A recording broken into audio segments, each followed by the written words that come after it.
Before this season, if I were to have asked you to come up with a dominant wide receiver, Cooper Kupp probably wasn't a name that would even come up. In fact, you probably would have thought of at least 10, maybe 20 names before finally hitting that wonderful alliteration of Cooper Kupp. Of course, you're not alone in this. Kupp has become one of the sport's greatest cautionary tales on overlooking a guy to the point where he finished high school with no college offers. Yes, the NFL's leading receiver did not have a single offer. In this video, we're diving into how in the world that happened, and how Kupp was able to elevate at every level and turn into a dominant wide receiver.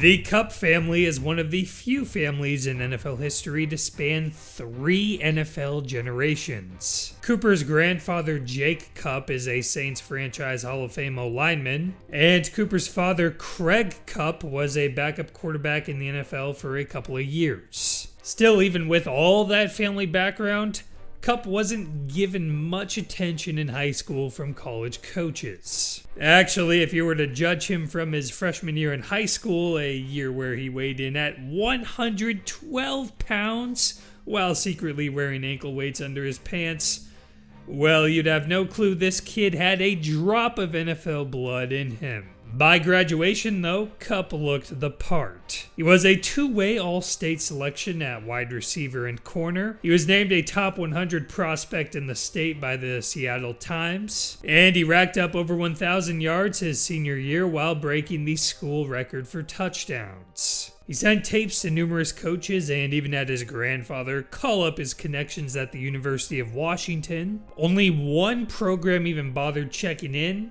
and that was Yale.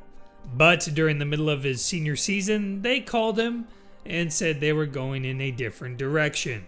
Now he had nothing. He had nothing through his entire senior season and his entire senior year. He graduated with nothing. 3 weeks after that, FCS school Eastern Washington came calling, and that would be the one. In 2012, Kupp redshirted for the Eagles. But during summers in college, he attended and eventually worked at the Manning Passing Academy, and there his reputation began to grow. Peyton once said, "Eli and I would argue over who got to throw to Cooper, because all of his routes were very precise. He had great control of his body.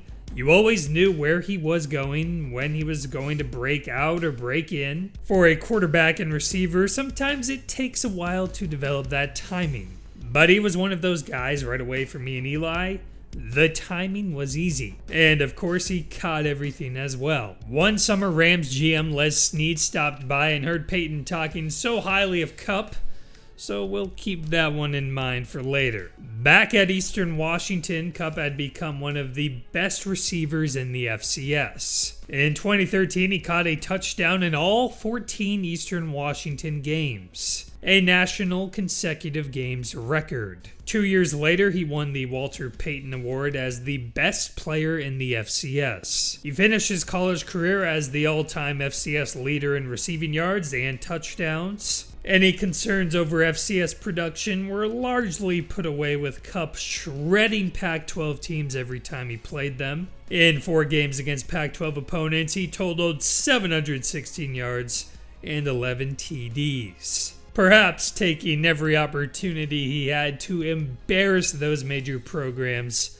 that ignored him in high school. Former Rams Director of College Scouting and current Lions GM Brad Holmes said Kupp looked like the best player at the Senior Bowl. He looked explosive on turf and his shuffle time reflected that, but he ran a 4.62 40-yard dash.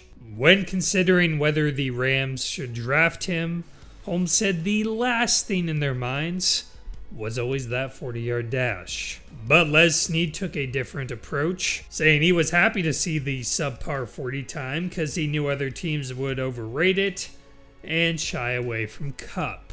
In the end, his GPS speed at the Senior Bowl was ultimately what mattered most. Kupp is the definition of football fast, and that's why he was ready to adjust to the next level. It's funny looking back at the 2017 draft, the receiver everyone was obsessing about was John Ross, and he was coming out of the school that ignored Grandpa Jake Kupp's requests. Ross put together a flash-in-the-pan redshirt junior season at Washington, and his combine had the opposite effect of Cooper Kupp's. He ran a record-breaking 4.22 40 time, and that vaulted him into the top 10 of the draft. Kupp, meanwhile, fell to the third round, and sure enough, the Rams snagged him. Perhaps they have Peyton Manning to thank, but either way, they liked what they scouted and didn't let that 40 time take over their evaluation. On top of that, Sean McVay had a 15-minute interview with him at the Combine and said you felt like you were almost talking to a receiver coach. Even still, if they knew the player he would become, they wouldn't have waited until the third round to draft him. Right away as a rookie, Kupp made an impact as he racked up over 800 receiving yards and became the team's leading receiver. That year would also be the first for the Rams with McVay, as the team improved their record by 7 wins. In 2018, the Rams went 13-3 on their way to Super Bowl 53. Unfortunately for Kupp, though, he tore his ACL halfway through the season and missed the team's playoff run. According to the LA Times, Kupp had to relearn how to run after surgery and used that as a way of eliminating the imperfections in his stride. He meticulously studied video of his form, breaking it down in super slow-mo, and the results were astounding. He said he's between 1.5 to 2 miles per hour faster than he was before the injury. What he did is unheard of, and it transformed him into the player he is today.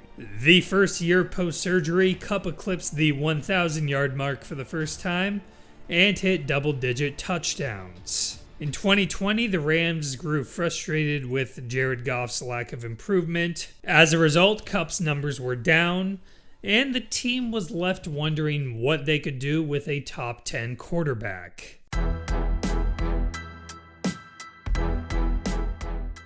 Kupp quickly developed a partnership with Matt Stafford, just like he did with the Mannings at camp years earlier, and this year he received more targets in his career than ever before. The calling card for Kupp has been his production in the slot, as he blew away any other receiver in that part of the field. As a route perfectionist, Kupp has studied the best of them, saying his Devontae Adams film study has done wonders for his own game. And now it's safe to say Kupp has become the best of them, as he won Offensive Player of the Year along with entering the NFL's exclusive receiving Triple Crown Club. Oh yeah, remember the contrast between Kupp and John Ross? Well, in just this past season, Kupp accumulated 990 yards more than Ross's career totals. And for the Rams, they've had top-tier players on defense for a while with Aaron Donald and Jalen Ramsey. Now on the offensive side of the ball, Kupp has matched their playmaking ability. In the playoffs, he consistently made plays when the game was on the line. That includes putting the defending champs away in the final minute, scoring the only 2 Rams touchdowns in the NFC Championship,